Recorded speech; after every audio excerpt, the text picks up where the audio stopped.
detect, decide, deliver, assess.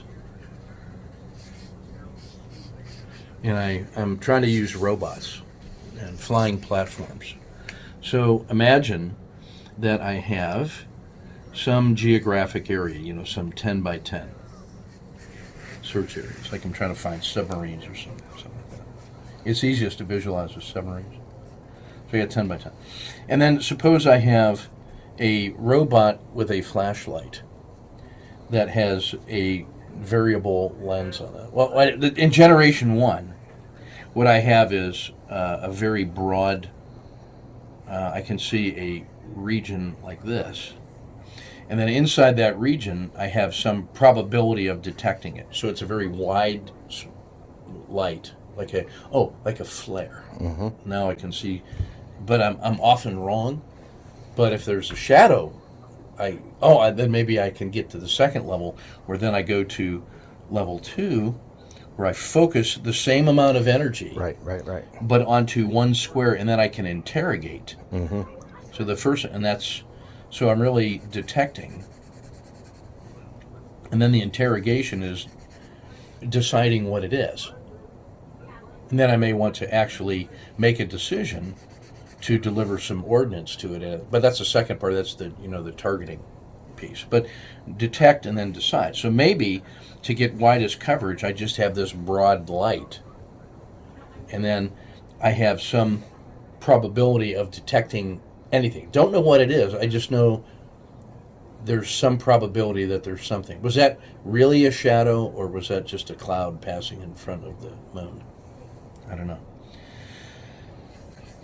Now, if there was a time lag between the detect and then decide what it was, well, then there could be, the setup could change. Like if I was doing this manually, I sent a guy out with a flashlight, and he looked around, and then he comes back to me after his 4-hour patrol, says, well, I saw something over there.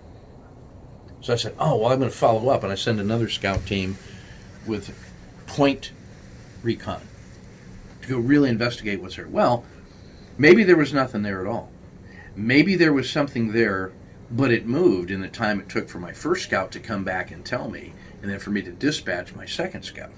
But maybe he gave me the wrong information. I went to the wrong spot. So there's an uncertainty in there. So I'm only getting partial information, and it's lagged by time, and the world changes. So that information value is decaying. It never was 100% anyway, but it's decaying. But what if I have lights and lasers and robots, and I can have some high altitude guys with a broad flashlight that can see a lot of stuff, and then I have guys flying at a level 1, so he can focus on just one square, and he can interrogate. Hey, I can get him there quickly. I can reduce the lag time between detection that there might be something and deciding exactly what I think it is at some level of confidence. Or, hey, what if I could make a generation 3 robot that has artificial intelligence on it and has a little switch that flips it from broad beam to narrow beam.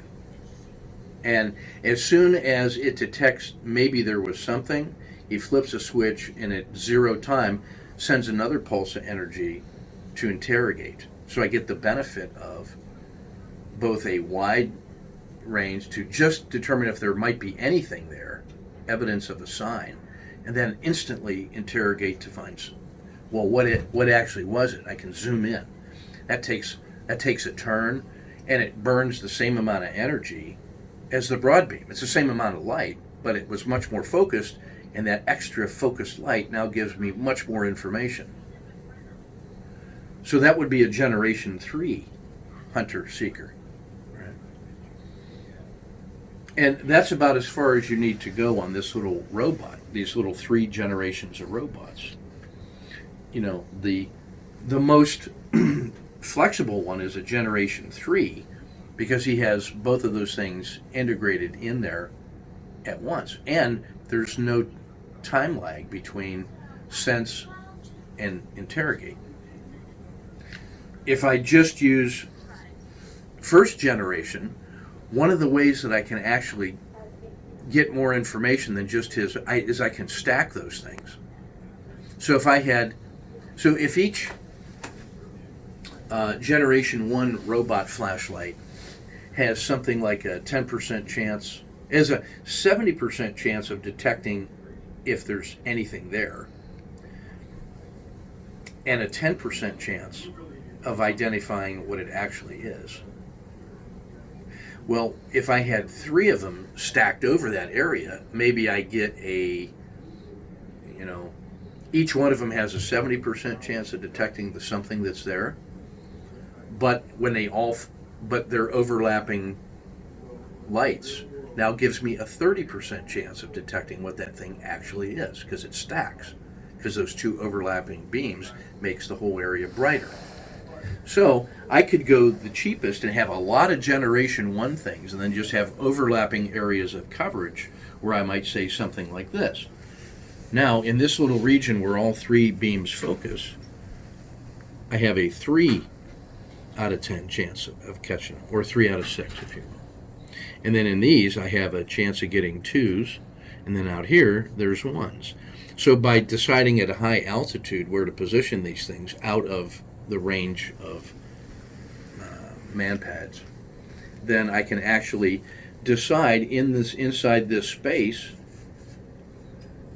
where I want to concentrate my lights. Well, second generation, it might be I could have a very wide set of coverage and then have some of these little point vector things. So this guy identified something here, and then in one turn I could move there, and in the second turn vector in and really interrogate it to the 70% level. So I might pay extra for that, because otherwise I got to stack up 7 of these things to get to the 70% of or whatever the number is, right? Generation 3, I put both of those, I have a little switch on that robot, and now there's no lag time in moving my recon asset over here to then interrogate, because in the time it takes me to move there, this guy, maybe he has a sensor which says, oh, did somebody just shine a light on me? I'm going to move. So if it takes me 2 turns to get over there, this guy's got 2 turns to move away. So now, if I know how far and fast he can move, there's some, find the submarine that's moving, or find the sniper that's moving. Oh, sniper, he doesn't move fast, but he's so hard to see that even if you knew kind of where he was, you still might not see. Well, when you're trying to figure out what kind of specification you want, you can now take this into the world of force management and say, what's the performance and cost curves of these different generations of robot scouts? And then what are the price points, cost, schedule, and performance?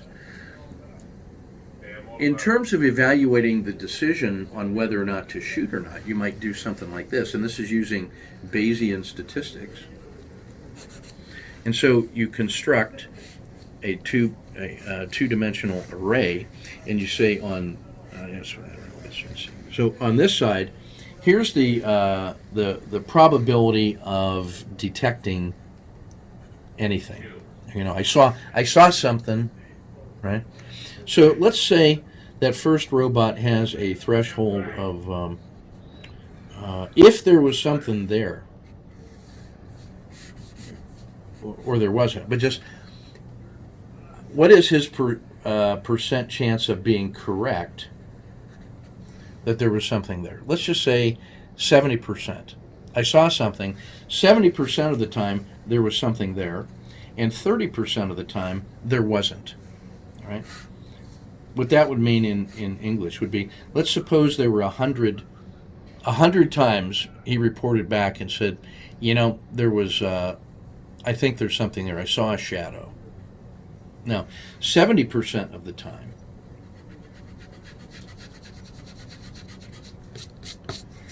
he detected some, so 70% of the time it was there, 30% of the time it wasn't. And now, to correctly identify what it was, right? And maybe he's got a 30% chance of correctly identifying it. So correct and incorrect. So now you draw this. So the combination of the saw anything, knew what it was, you now say, so this is 0.7 and this is 0.3. You say, well, 0.7 times 0.7, 0.49. 0.7 times 0.3 is 0.21. 0.3 times 0.7 is 0.21. And then 0.3 times 0.3 is 0.09. Well, you multiply that by 100 instances, and then you would say, this little version A that has those performance characteristics, given 100 events, this is how that would fall out.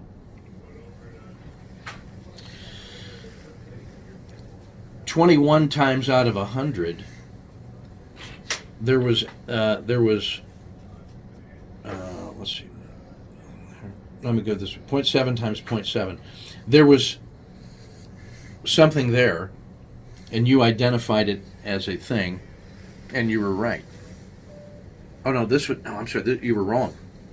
You thought that 70% of the time you thought it was there, and you thought it was something. It was actually something. It was a deception, because you only had a 30% chance of getting it correct.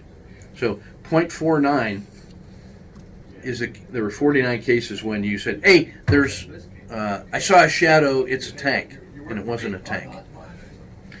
21 times you said, hey, I saw a shadow, it's a tank, and it was a tank.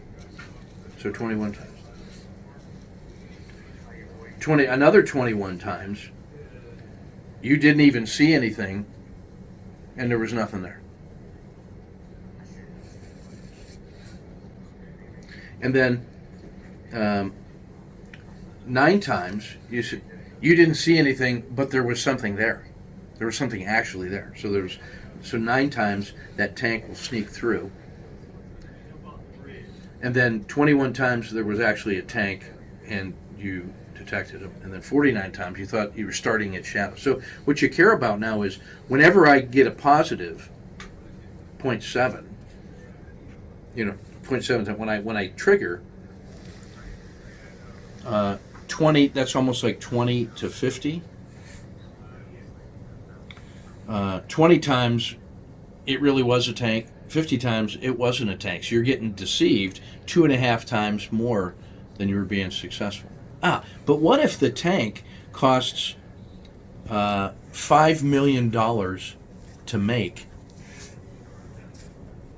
and the round that you kill it with only costs $100,000, and you have a 0.95 chance of hitting it when you shoot at them? You actually don't mind that. You're wasting 60% of your rounds, and every time, so you shot 10 times, and that means 6 times there was nothing there. Or you shot 49 times at nothing, so that cost you 49 times, that cost you $4.9 million to waste that ammunition. But 21 times you killed a $5 million tank, so you inflicted $100 million worth of damage on his capacity to fight. And then it cost you $2.1 million to shoot those rockets. So at a total cost of $7 million, you killed $100 million worth of tanks.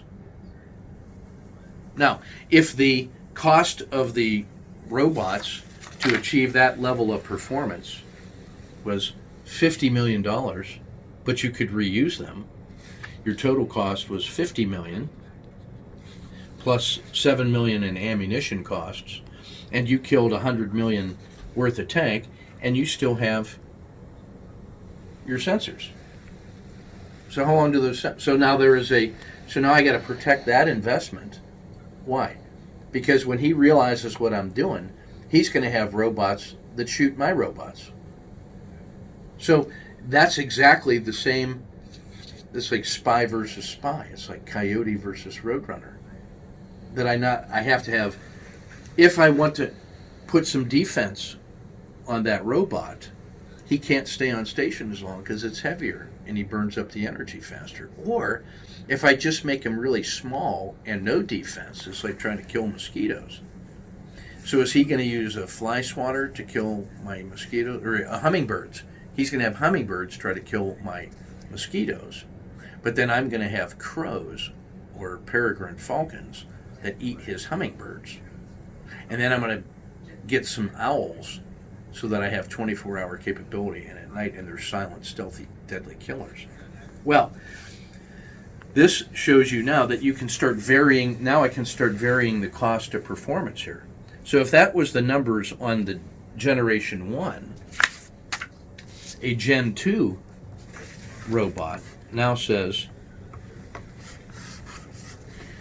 instead of a 0.7 trigger and a 0.3 doesn't trigger, and that I want to increase my success rate in identification and a 0.7 chance of positive identification. So I just flip that over. Now what I have is I just reversed these numbers. Now my successful ID versus my incorrect ID times a 0.7 detection rate. Now I have 0.49 times I'm correct. I detected a shadow, and then I claimed it was a tank, and I was correct 49 times, and I was wrong 21 times. And then 0.21 times I didn't detect it. Why could that be? Oh, because my beam was so narrow that I missed more things when there was actually a tank, but I didn't detect it. So that has a different cost performance schedule as well. And maybe that takes a higher level of technology. And then the Generation 3, you get a onboard AI, which has, at some extra cost, you put some intelligence on it. So the cost goes up, and it's more complicated, so it costs more to make, and you got to repair it, and it takes more energy. So now if I have enough energy on there to do 100 investigations, and it costs me 1 energy to move, and 1 energy to get the wide angle beam, and then 1 energy to have a narrow beam where I'm only looking at 1 square, and then it costs 1 energy to flip the switch. Yeah, I'm burning up 4 times as much energy, but I've eliminated the lag time between sense and interrogate. So that has so much more power and capability that I might be willing to accept the shorter dwell time and the more energy intensive use, because the payoff is, because the cost of the extra energy or the cycle time of flowing these things back to some mothership. Oh, I can put a mothership out there with energy instead of bringing them all the way back to the ground station to base. I can have some high altitude battery mothership, and then these things float around, and then they just go altitude out of gun range, recharge, and then come down. Or even better, I have an energy laser. This thing shoots a laser beam at this thing, which catches the laser, and now I have broadcast power using laser beams to recharge the battery on the passive solar collector. So I get that right, I'm sending a burst of energy, not with information. Or I can also put information on that laser, and now through the use of lasers and platforms and layers, I can have an elaborate network of coverage. Well, that's what Dave Picard's working on in his MMAS, to try to figure out what is the master formula that lets you plug in all of these components to the black box formulas with cost-benefit curves to do detect, decide, deliver, and assess. Now, he's only one guy. He's only got 200 hours to do that this whole year. So what we're going to do is make sure that we just identify the black boxes and then try to imagine what those black boxes are going to do to give us the information that we think we need. And then if we do a good job of getting the master D3A formula, we can then do a request for proposal to the world and have people quote us prices for the specific levels of performance that they can deliver with reliability on cost, schedule, and performance. And then we can use this kind of analysis to determine at what point we have an optimum performance price curve. and then build out a manufacturing proposal that lets us hypothesize, theorize, experiment, field test, limited rate production, adapt and overcome. And now what we have is the force management and acquisition life cycle, all driven by a requirement to have information about the world so that we can perform, detect, decide, deliver, and assess in a sensible way. You can actually play this as a game to illustrate the point by giving people some simplified costs for generation 1, 2, and 3, and then you give them technology steps in here that I can have generation 1, and instead of going all the way to generation 2 for expenditure of a little bit more, I can increase the probability of success from 10% to 20%. Oh. Or increase the probability in tiny little scales, so I can get force mod inside this older generation at some improvement at cheaper price. But at some point, when I go to second generation, I go to 2.0, I have a revolutionary change at some cost. So I can have them investigate that. And now we're going to call this Robot Wars. And that's the game that we're going to make. And in the making of the game we want to play, we're going to learn something about the environment that we're trying to model. So by simplifying that world down to its essence, the pearl of great price, and then making a game of it, it makes us investigate the pieces that go into that game and the processes that go into that game, and then we actually want to play that game. So that's where you have emotional connection to the ideas, and then you actually just make the game and play it. So you get a couple guys that want to model their processes, render it down to simplified forms, then actually make that game, and then they teach that game to the other people who are working on their own game for their own technical area, their own specialty. You can model any process, I will declare. I will declare that you can model any process in any branch at the division of warfighting level, render it into some kind of gameplay like this. Prove to me that you have a process that can't be modeled just that simply, that we couldn't turn into an interesting game and connect to a force management capability acquisition kind of a lesson plan. I challenge you to give me a process that operates at the division level that can't be rendered into some kind of game in less than an hour that captures the essence of the trade-offs that you got to make. Change my mind. Thanks.